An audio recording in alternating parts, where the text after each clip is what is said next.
안녕하세요. 옛 이야기입니다. 오늘도 와주셔서 감사합니다. 구독과 좋아요 부탁드리며 오늘의 사연 바로 시작하겠습니다. 안녕하세요. 전 이제 50을 바라보는 나이의 남자입니다. 제 직업은 로큰롤 밴드 기타리스트 겸 보컬리스트입니다. 하지만 그것만 제 직업이라고 하기는 좀 어려운 게 그거 말고도 저는 여러 가지 일을 하고 있기 때문입니다. 일단 전 홍대의 작은 카페를 운영하는 바리스타이기도 하고 대학에서는 실용 음악을 가르치는 겸임 교수 활동도 하고 있어요. 이런 일을 해야 하는 이유는 제가 하는 밴드의 수입만으로는 생계를 이을 충분한 수입이 되지 않기 때문이에요. 요새 K-팝이다 해서 엄청난 수익을 얻는 뮤지션들이 많이 있지만 그들 대부분은 아이돌이거나 댄스 가수들입니다. 저희 같은 록 음악은 한국에서는 먹고 살기 힘든 마이너 장르라고 할 수 있죠. 음반을 내도 잘 팔리지 않고 일부 매니아들을 위해 공연을 해야 그나마 수입이 생기는데 아시다시피 감염병 시국에 공연 자체를 할 수 없는 상황이니 어떻게든 다른 일을 해서 생계를 유지해야 하는 상황인 겁니다.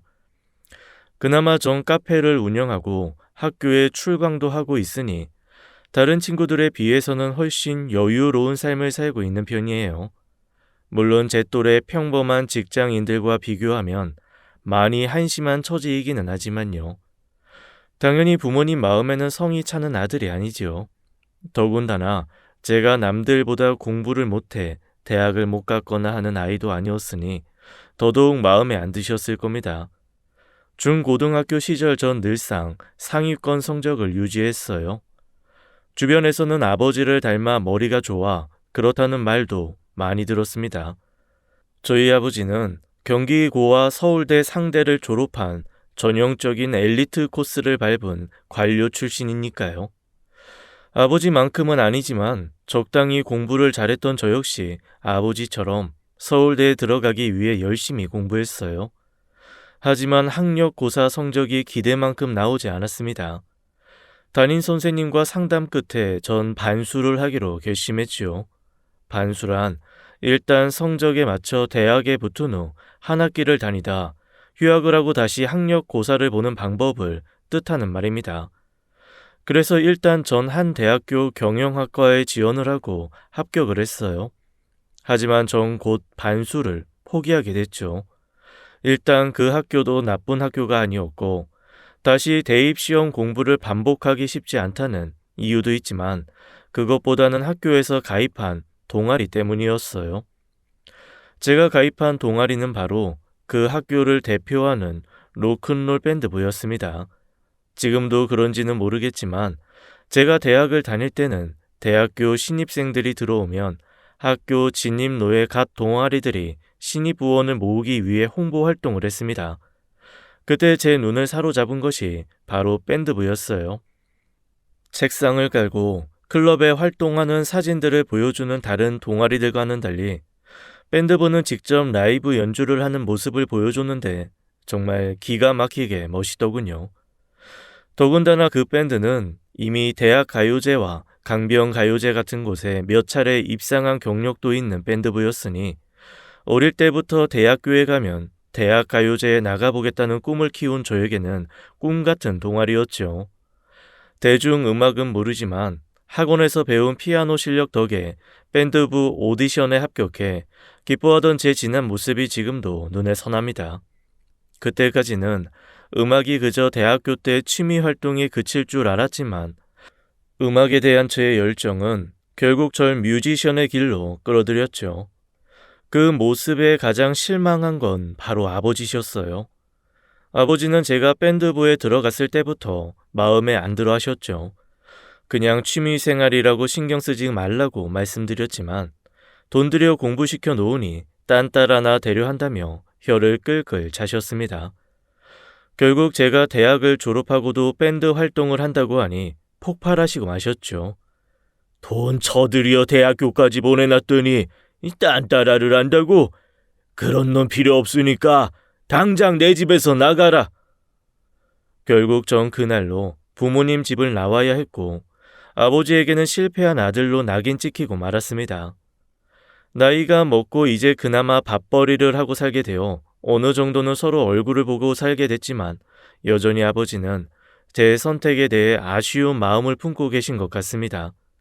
하지만 그 모든 거리감이 해결된 사건이 몇 년 전에 있었어요. 그때 아버지는 근무하시던 경제부처 일에서 정령 퇴임을 하고 집에서 쉬고 계셨습니다.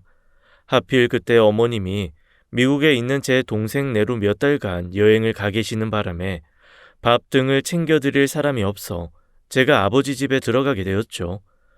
평소 서먹서먹하게 지내는 사이이기는 했지만 정년 퇴임 후 상실감에 빠져 적적해 하시는 아버지를 보니 아무래도 마음이 좀 그랬죠. 그래서 제가 먼저 말씀을 드렸더니 아버지도 그러자고 하시더군요.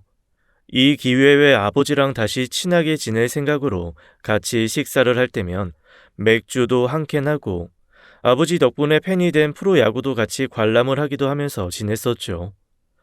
그러던 어느 날이었습니다. 뉴스에 어느 원로 여가수가 사망했다는 보도가 나왔었죠.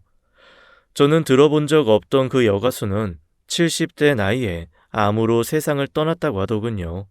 그런데 그 뉴스를 함께 보시던 아버지가 갑자기 눈물을 떨구는 겁니다. 저한테 티내기 싫어 슬쩍 눈을 훔치셨지만 눈물이 계속 터져 나오시는지 자리에서 일어나 서재로 들어가시더군요. 왜 저러지? 혹시 저 가수 팬이셨나? 하고 대수롭지 않게 느끼고 TV를 보고 있는데 갑자기 아버지가 저더러 어디를 좀 데려다 달라더군요. 아버지는 검은 양복에 검은 넥타이 차림이었습니다. 순간 저는 아버지가 죽은 가수의 장례식에 가려 한다는 걸 눈치챘습니다. 전 차를 끌고 나와 아버지를 태웠습니다. 강남 세브라스 병원 영안실로 가자. 아버지는 예상대로 그 여가수의 장례식에 가는 게 분명했습니다. 병원에 도착한 아버지는 저에게 먼저 들어가라고 하셨지만 전 주차장에서 기다리겠다고 했습니다. 그러니 그러라고 하시더군요. 차에 남아 저는 도대체 무슨 사연이 있길래 아버지가 눈물을 흘리시고 늦은 밤 이곳까지 오신 걸까?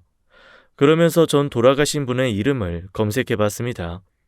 그분은 60년대 후반 미 8군쇼 소속 가수로 활동하다가 유명 작곡가에게 픽업되어 일반 무대로 옮겨 활동을 했었고 70년대 후반 결혼 후 활동을 접고 첩가한 것으로 되어 있더군요. 저도 한두 곡 정도는 들어본 적 있는 노래가 있는 것으로 보아 당대에는 이름을 알리던 가수였다고 생각되더군요.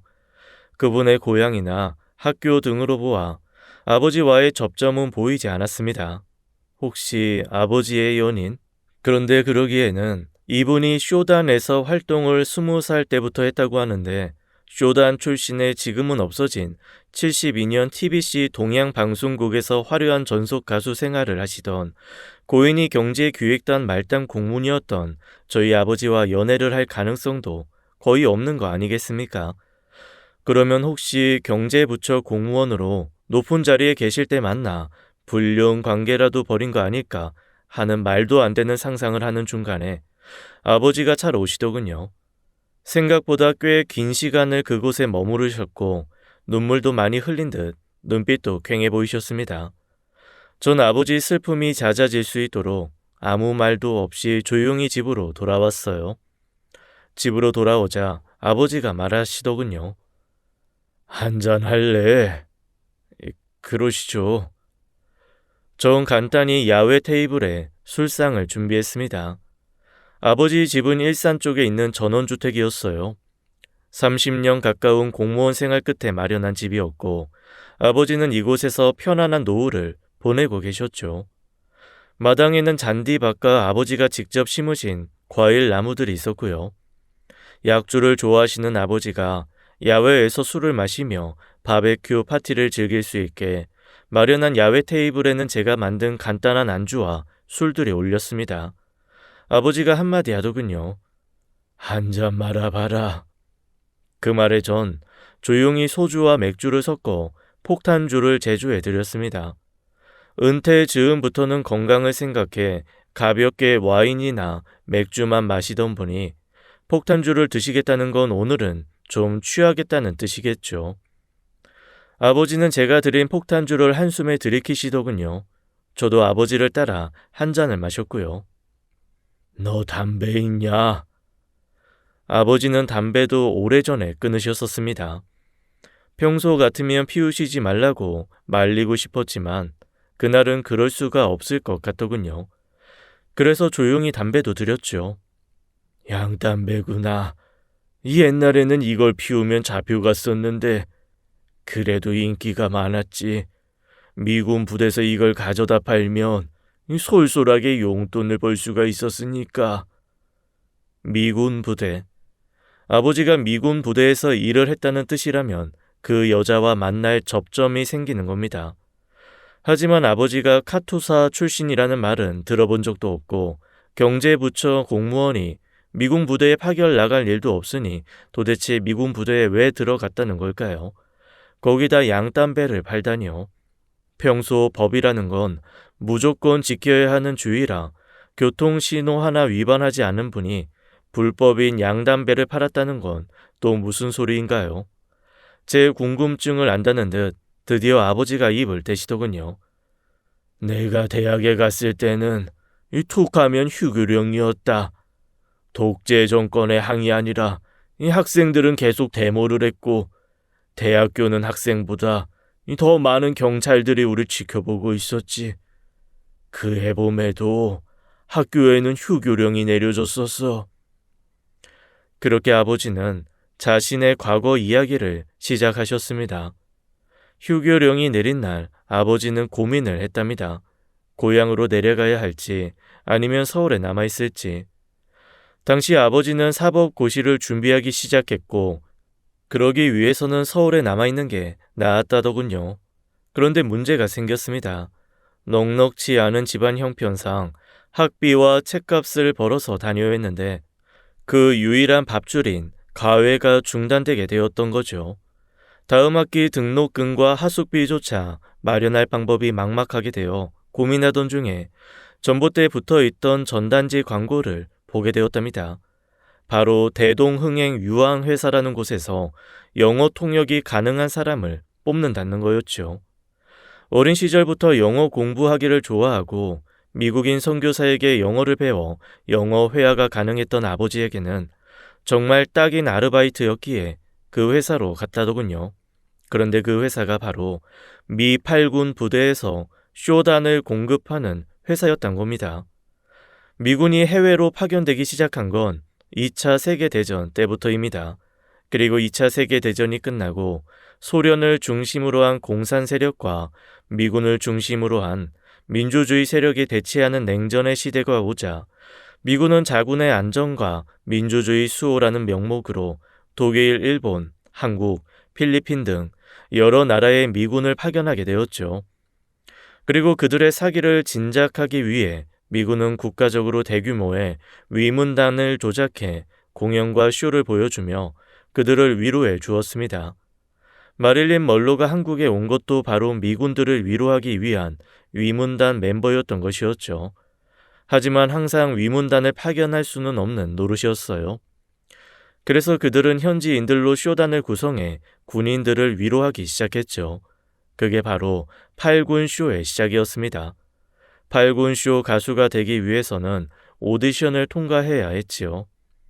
물론 우리나라에도 이전부터 활동하는 전문 가수들이 많이 있었으니 상대적으로 보수가 많은 8군 쇼 가수가 되고 싶어 했지만 쉽지 않았어요.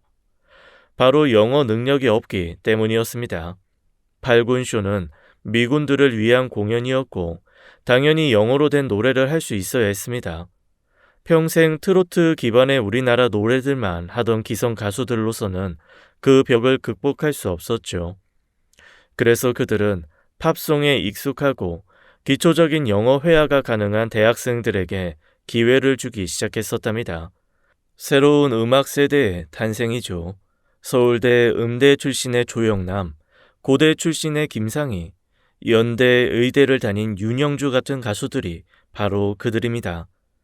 아버지는 바로 그 8군 쇼단의 통역을 담당하며 그쪽 세계와 인연을 시작했던 거죠. 그쪽 사람들도 대개 회화나 어느 정도 가능하지만 계약 업무 등을 위해서 깊이 있는 영어는 다른 문제였기에 전문가가 필요했던 거였어요. 처음 그들의 통역만 하던 아버지는 곧 쇼단의 멤버로 변신을 하게 되었답니다. 어느 날 쇼단의 피아노 연주자가 오지 않았다더군요.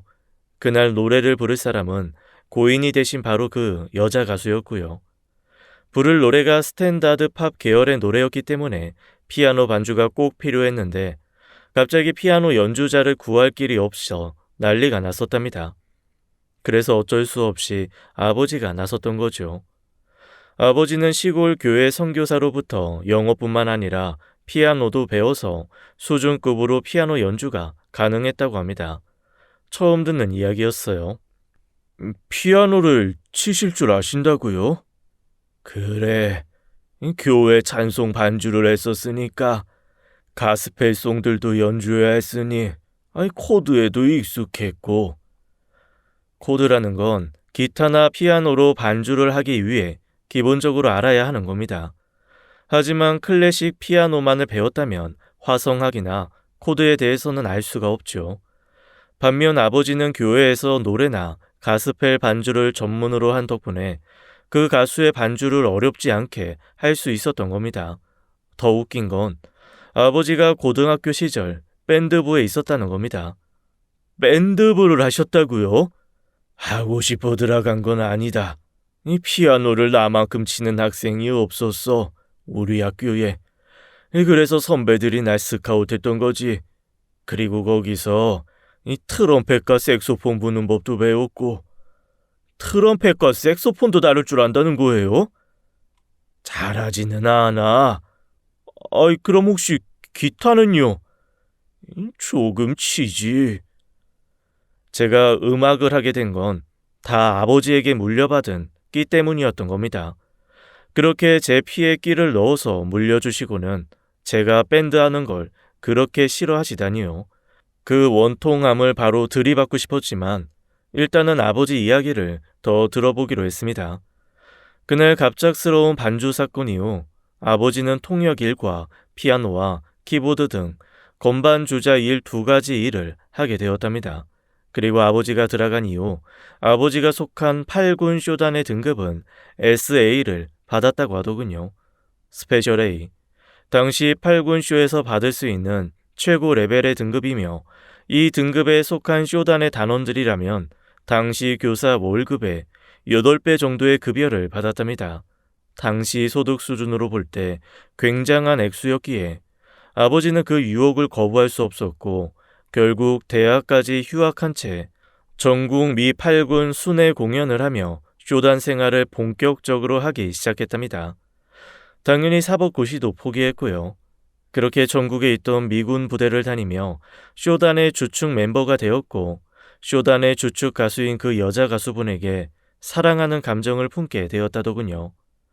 용산 8군 부대에서 공연 후 일이었답니다. 그때 쇼 단원들은 공연 전후로 부대에 있는 식당을 이용할 수가 있었답니다. 무료로요. 식사 수준은 당시 서민들은 감히 꿈도 꿔보지 못할 정도였대요. 커다란 햄버거는 기본이고 로스트 비프와 프라이드 치킨, 그리고 지금은 흔해졌지만 당시에는 보기도 힘든 파인애플과 바나나 같은 열대 과일까지, 그런 산의 진미들을 미군들은 지겹다고 남겼고 단원들은 몰래 음식을 챙겨 나오는 게 일상이었다더군요. 그 음식들만으로도 가족들이 일주일은 충분히 먹고도 남을 정도인데다 훔치는 게 아니라 버려지는 걸 가져오는 거니 죄책감도 없었겠죠. 하지만 쇼 단원들이 가지고 나오는 건 그것만이 아니었습니다. 어느 나라 군대에나 PX는 있죠. 바로 국가를 위해 봉사하는 군인들을 위한 면세품 말입니다. 당시 많은 쇼 단원들이 군수품으로 나온 면세품을 빼돌려 시장에 팔아 돈을 벌었던 거죠. 도깨비 시장 기억하시나요? 그곳의 물건들 대부분이 미군 부대에서 일하는 한국인들에 의해 빼돌려졌다는 것도 나이 드신 분들은 아실 겁니다. 그건 싫더라고. 음식이야 버려지는 거 가져오니까 문제가 없지만 면세품을 빼내 팔아 돈을 버는 건 분명 범죄의 소지가 있으니까 그런데 이게 안 할 수가 없는 게 쇼 단장이 우리들한테 물건들을 몇 개씩 주고는 악기 가방에 숨겨서 나가는 거야. 위에서 시키니 안 할 수가 없었지. 그날도 단장이 시킨 물건들을 각자 악기나 의상 속에 숨겨 밖으로 나가려고 했다.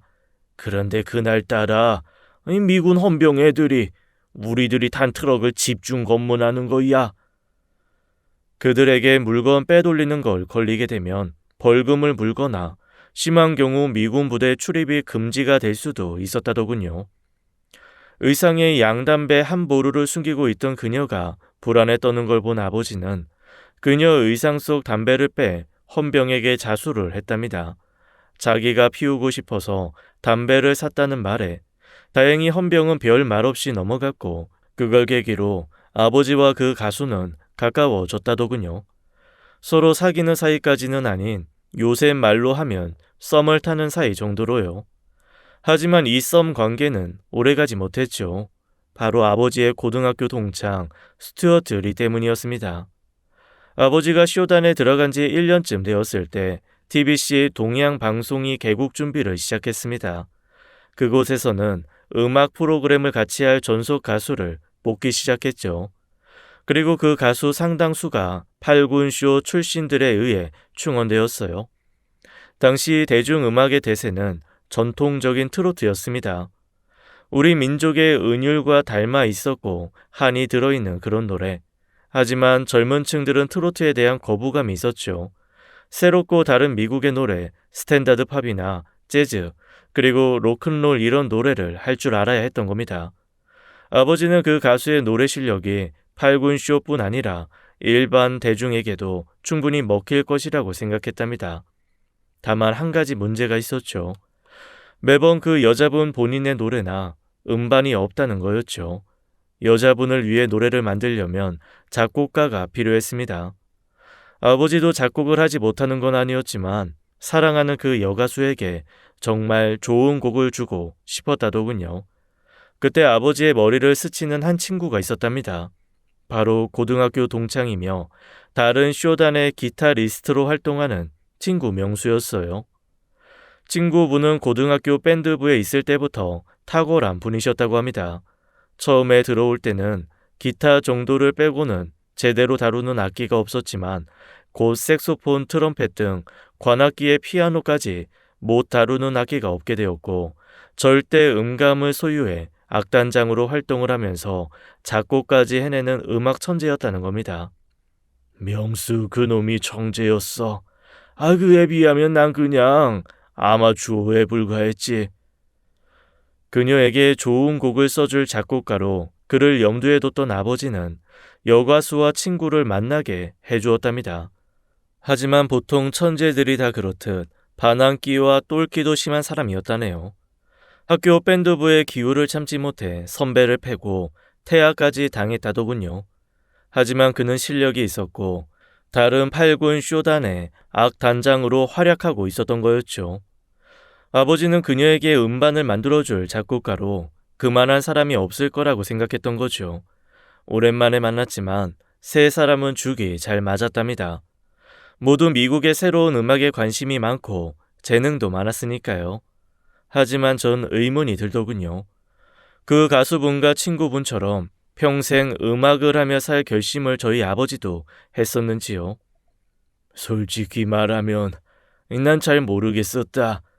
음악을 하고 싶기도 했지만 아버지 기대가 너무 크셨으니까 아마 그 일이 없었다 하더라도 난 음악을 계속하지는 않았을 거다. 아버지 이야기는 계속되었습니다. 친구는 나에게 로큰롤에 대해 이야기를 해줬다. 당시 70년대 초반 프랭크 시나트라 같은 스탠드팝의 시대는 저물고 비틀즈의 뒤를 이어 로큰롤 밴드들이 세계적 유행을 할 때였습니다. 하지만 아버지와 그 여자 가수는 최신 로큰롤 음악에 대해서는 잘 몰랐다고 해요. 그걸 제대로 알기 위해서 세 사람은 최신 로큰롤 음반들을 구해 직접 반복해 들으며 악보에 직접 곡을 옮겨 보았답니다. 지금처럼 인터넷에서 악보를 다운받을 수 있는 시대가 아니었기에 악보도 오직 직접 음악을 들으며 옮길 수밖에 없었던 거였죠.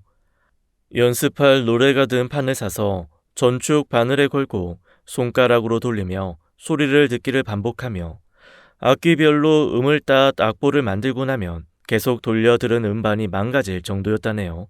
그리고 음악을 돌려 들으며 최신 로큰롤 음악을 연습한 후 친구는 선물하듯 새로 작곡한 노래를 그 여가수 분에게 만들어 주었다더군요. 그리고 그 노래들로 여가수의 음반은 정식으로 발매되었다고 하더군요. 하지만 그 음반 발매의 기쁨에 아버지는 함께하지 못했다고 했습니다. 음반이 발매되면 이 고백을 하려고 했지. 하지만 난 고백을 할 수가 없었다. 음반 발매를 하자마자 이 두 사람이 나한테 먼저 얘기하더구나. 결혼을 약속했다고.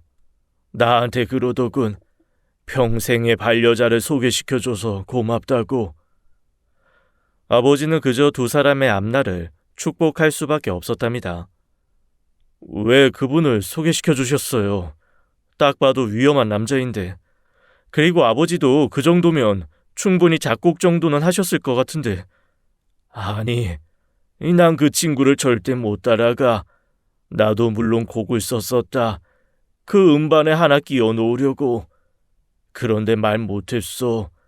너무 부족한 곡이었거든. 그날 이후 한동안 아버지는 폐인처럼 지냈답니다. 친구와 그 가수는 함께 동양방송 전속 가수와 악단으로 들어가자고 했지만 군대를 가야 한다는 핑계로 피했다더군요. 사실 굳이 바로 군대에 갈 이유는 없었답니다. 하지만 그 여가수를 잇기 위해서는 군대에 가는 것이 가장 좋은 방법이라고 생각했다더군요. 아버지가 군대에 있을 때 딱 한 번, 두 분을 만난 적이 있었답니다. 군부대 위문 공연을 왔던 거죠. 위문 공연을 온 가수는 아버지를 지목해 무대에 오르게 했고 셋이 함께 공연을 하고 그 공로로 부대장에게 특별 외박도 받아 나왔었다더군요. 함께한 술자리에서 친구분이 말했답니다. 이제 내 밴드 하나 만들려고 그래. 얘 제대하면 같이 하자. 아니, 나 이제 음악 안 해. 공부할 거야. 아니 뭐? 곧이라도 보게? 재밌겠네. 미 8군 쇼단 출신 검사라. 조선일보는 아니래도 썬데이 서울 기사가면 되겠는데? 네가 뭐래던 나 이제 음악 안 해. 내가 한 달에 버는 돈이 얼마인 줄 알아? 네가 되고 싶다는 영감들 1년에 벌 돈이야. 아니, 돈이 중요한 게 아니다. 무엇보다 넌 딴따라야. 나랑 똑같은 태생부터 딴따라라고. 아니, 난 너만한 재능이 없어. 그리고 더 이상 아버지 마음을 다치게 하고 싶지 않아. 아버지가 네 인생 사냐? 너는 너야. 네가 있어야 할 자리는 무대 위라고. 아버지도 없는 놈이 내 마음을 어떻게 알아? 그 말에 친구의 얼굴이 그대로 굳어버렸답니다. 그 친구는 사실 당시 이름을 대면 알만한 유력 인사의 첩의 자식이었고 고등학교 때부터 첩의 자식, 아비 없는 후레 자식이라는 말을 달고 살았다더군요. 미안하다. 애비도 없는 후레 자식이 효자 앞에서 헛소리를 했어. 바로 실수라며 미안하다고 했지만 친구의 상처는 컸던 것 같답니다. 그 말만 하고는 바로 자리에서 일어나더구나. 말리지도 못했어. 그러다 또... 아버지는 그렇게 말끝을 흐리시더군요. 왜요? 그 가수분 때문에 떠나려고 하는 마음 들킬까봐요? 아니, 다시 음악을 하고 싶어질까봐. 아버지의 그 말에 전 충격을 받았습니다. 아버지는 지금껏 제가 음악을 하는 걸 탐탁해 하지 않으시면서 자기 자신은 항상 음악을 그리워했던 겁니다. 제대를 한 아버지는 학교에 복학해 고시 공부를 했죠. 하지만 사법고시에는 합격을 하지 못하셨습니다. 대신 한국은행에 들어가게 됐고 이후 여러 경제부처를 돌며 공무원 생활을 하셨던 거죠. 그 가수와 친구분은 아버지가 공무원을 시작할 때쯤 두 번째 음반을 발표했답니다. 하지만 음반은 실패하고 말았죠. 너무 앞서가는 음악이었어. 한국 대중이 듣기에는 불편한. 그 이후 친구분과 여가수는 헤어졌고 여가수는 다른 남자와 결혼을 했다더군요. 그때쯤 친구분과 여가수에게서 번갈아 연락이 온 적이 있었지만 아버지는 두 분 다 만나지 않았었답니다. 그러다가 친구분이 폐결핵으로 돌아가셨다는 소식을 들었다네요. 음반이 안 되니까 스스로 몸을 학대했다. 당시에 폐결핵으로 죽는 건 흔한 일이었고. 친구의 장례식에 가 있었지만 여가수의 모습을 볼 수는 없었답니다. 아무리 헤어졌지만 죽은 친구를 찾지 않는 그 여가수가 매정하게 느껴졌었대요. 그래서 몇 달 후 은행으로 자기를 직접 찾아온 여가수를 만나지도 않고 돌려보냈다더군요. 그게 두 사람과 나 사이의 마지막이었다. 오늘 그녀의 죽음을 알기까지. 그러면서 저에게 편지를 하나 주더군요. 그녀가 아버지에게 주려고 했던 편지를 장례식 때 전달받았다고 했습니다. 전 아버지의 허락을 받아 다음 편지를 올리기로 했습니다. 참고로 편지에 쓴 이름들은 모두 가명입니다. 형준씨, 엘라 윤이에요. 아니, 윤부용이요. 여러 차례 당신을 만나고 싶었지만 저를 피하시더군요. 성민씨 때문이었겠죠. 먼저 오해를 풀고 싶어요. 그때 전 성민씨의 죽음에 대해 전혀 듣지 못했어요. 제 남편이 사실을 숨겼으니까요. 저와의 사랑에 방해가 될까 해서였겠죠. 곧 출시될 제 음반도 걱정이 되었겠고요. 사실을 알았을 때는 이미 늦었더군요. 나중에 그 사실을 당신에게 알리러 당신이 일한다는 은행에 갔었지만 당신은 제 말을 들으려고도 하지 않더군요. 성민씨, 사랑했었어요. 하지만 성민씨는 아니었어요. 성민씨가 사랑한 건 음악뿐이었어요. 언제부터인가 알게 되었어요. 음악 말고 저 사람을 감동시킬 수 있는 것은 아무것도 없구나. 나는 그에게 그저 그의 음악적 도구일 뿐이구나. 저는 참을 수 없었죠. 그래서 그를 떠난 거예요. 오히려 저보다 성민 씨에게 더 필요한 음악적 동지는 당신이었어요. 당신이 쇼단을 나간 후 그는 무척 괴로워했어요. 마치 자신의 일부분을 잃은 것처럼. 하지만 그는 언젠가는 당신이 돌아올 거라고 하곤 했죠. 당신은 천상 음악을 해야 할 사람이라면서. 죽음이라는 게 가까이 있다고 생각하니 참 많은 걸 생각하게 되더군요. 살아왔던 많은 일들을 정리하고 후회하고 하다 보니 성민 씨야말로 행복한 사람이었다는 생각이 들어요. 자신의 길이 음악에 있었다는 것에 대해 한 번도 의심한 적이 없었으니까요. 저는 그렇지 못했어요. 조금만 인기가 떨어지면 조급해했고 남을 시기하고 제가 좀 못된 구석이 있잖아요. 당신은 어떠신가요? 은행에 찾아갔을 때 손목에 아대를 차고 주판을 두드리는 당신의 모습이 서글퍼 보였어요. 저 손에 잡혀야 할 게 주판이 아닌데 하면서요. 성민 씨가 살아있었다면 아마 당장 당신을 끌고 나왔을 거예요. 이야기가 너무 길어졌군요. 이제 그만 줄여야겠네요. 곧 선민 씨도 만날 수 있겠죠. 참, 성민 씨가 당신을 통해 저한테 준 편지를 받았어요. 한참 후에야 남편이 주더군요. 내용이 뭐였는지 아세요? 나 좋은 음악을 찾았어. 정답인지 모르겠지만 일단 이걸로 갈 거야. 였어요. 사랑의 연사를 기대했는데 우습죠. 그 글을 다 보자 저도 모르게 제 눈에서 눈물이 흐르더군요. 저 역시 죽은 그 여가수 그리고 그 친구분처럼 딴따라였으니까요. 아니 제 앞에 한 분이 더 계시네요. 우리 아버지는 평생 딴따라임을 숨기고 산 힘겨운 인생이었던 겁니다. 그래서 아버지가 그토록 저를 걱정했던 마음도 오히려 이해가 됐습니다. 아버지는 제가 자신처럼 상처받지 않기를 바랬던 겁니다. 아버지, 전 음악이 좋아요. 비록 이걸로 성공하지는 못했지만 제가 하고 싶은 일을 하고 산 거에 대해 후회는 없어요. 아버지는 천천히 고개를 끄덕이며 말씀하시더군요. 그거면 됐다. 아이, 그동안 미안했고. 다음 날 밴드 연습실로 아버지가 찾아오셨습니다. 그리고는 거기에 놓인 악기를 하나하나 만져보더군요. 나랑 합주 한번 할래? 하시죠. 어디 실력 좀 보게. 너 나한테 안 된다. 그러니까 실력 한번 보여주시라고요. 그날 그렇게 저희는 밤이 깊어가도록 연주를 했습니다.